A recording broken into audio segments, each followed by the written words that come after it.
일본 전염병 공포가 확산되고 있는 가운데 제2의 코로나19 팬데믹 우려가 제기되고 있습니다.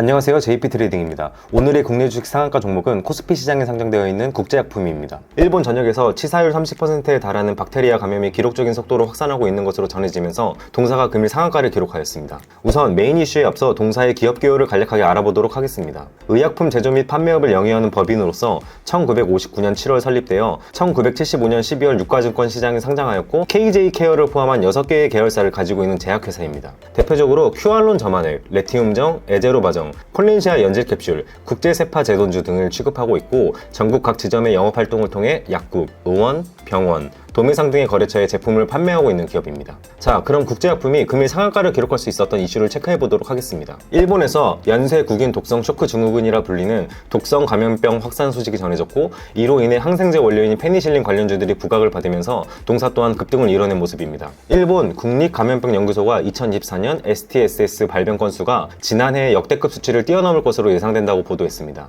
NIAID가 발표한 잠정 수치에 따르면 지난해 보고된 STTS 감염 사례는 941건이며 올해 들어 벌써 2개월만 해도 378건이 기록됐고 일본 47개 현 중 45개 현에서 감염이 확인되는 등 사실상 일본 전역에 역병이 퍼지고 있다는 분위기입니다. 코로나19의 위험성이 일반 인플루엔자 수준으로 낮아지면서 방역 경계심이 줄어들어 일본 내 STSS 환자가 폭증한 것으로 판단이 됩니다. 한편 STSS는 화농성 연쇄 상규균이라는 박테리아에 의해 감염되며 비말, 신체 접촉, 손발 상처 등을 통해 전파가 됩니다. 감염자는 고열, 인후통, 충혈된 눈, 설사 및 근육통을 호소할 수 있고 일부는 의식이 혼미해질 수 있으며 전염성이 강한 질환으로 치사율은 최대 30%에 달하는 것으로 알려져 있습니다. 주로 어린이에게 목 통증을 유발하고 대다수의 사람들은 감염 사실도 인지하지 못하는 것으로 알려져 있으며 감염을 일으키는 전염성이 강한 박테리아 중 경우에 따라 30세 이상의 성인에게 심각한 질병과 합병증은 물론 심할 경우 사망까지 유발할 수 있는 무서운 바이러스입니다. 또한 노인의 경우 감기와 같은 증상을 경험할 수 있지만 드물게 폐혈성 인두염,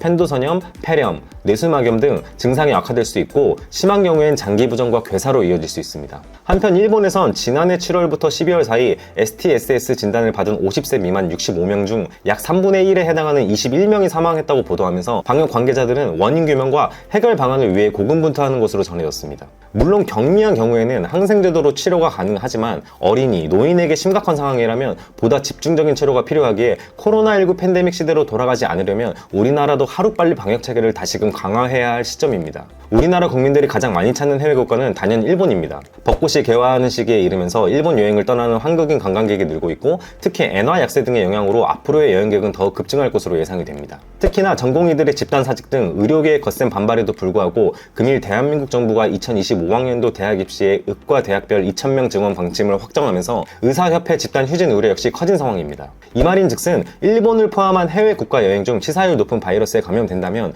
국내 의료체계 불안정으로 인해 각자 도생을 해야 할 시기가 올 수도 있다는 뜻입니다. 이렇듯 금일 백신, 치료제, 마스크 회사들의 매수세가 유입되는 등 투자 시장 또한 당연한 반응을 보이고 있으며 바이러스 이슈가 지속된다면 의약품 관련주들의 매출 증가 기대로 이어질 수 있으니 국제약품 외에 궁금하신 관련 테마 종목이 있으시면 댓글에 남겨주시면 됩니다. 다음으로 상한가 이슈에 이어서 동사의 재물을 간략하게 보도록 하겠습니다. 전반적으로 재물은 양호한 상태라고 볼 수 있습니다. 신약 개발 목적과 신규 사업 확장으로 인해 분기 또는 연간 실적이 적자를 기록한 적도 있지만 큰 이탈은 없는 것으로 판단이 됩니다. 아직 지난 4분기 실적이 발표되지 않은 상황이지만 3분기 말 보고서에 따르면 유동자산과 부채가 동시에 늘어갔던 흐름입니다. 작년 말 제2의 코로나로 이슈됐던 중국 마이코플라즈마 폐렴 유행 때 국제약품 주가가 10%대 급등을 기록한 바 있고 동사의 제품인 기관지염과 폐렴 등 하부호흡기 감염증에 사용하는 국제 아지트로 마이신정 판매를 기대해 봤을 때 지난 분기 실적 또한 무난할 것으로 예상이 됩니다. 금일 일본 감염병 확산에 따른 국제약품 상한가 이슈를 알아보았습니다. 현재 코로나19의 재림이다 뭐다 하여 팬데믹 시절에 각광받던 진단키트,